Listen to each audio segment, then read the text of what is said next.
Dito kami sa Dalampasigan. Maliligo kami ng dagat.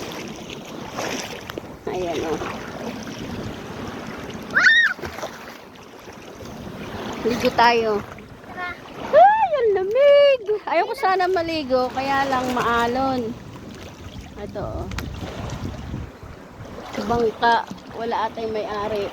Gusto ko sana i-drive eh. Kaya lang daw marunong mag-drive.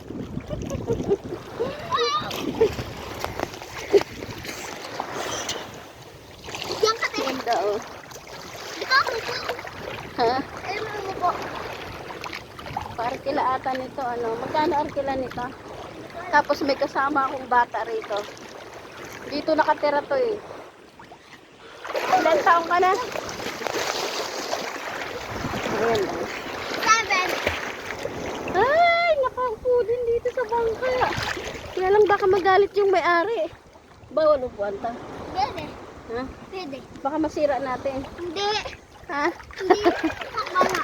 Ang sarap maligo dito. Sa gustong maligo rito. Pwedeng magbangka. Doon dadaan. Tapos pwede rin dito sa rap road. Kaya lang pwedeng mas magandang dalhin yung nakamotor. Maraming nagpupunta dito yung mga rider. Kasi mas madaling bumaba yung mga nakamotor lang kaysa yung yung dala namin kasi ngayon tricycle. Hirap sumalunga.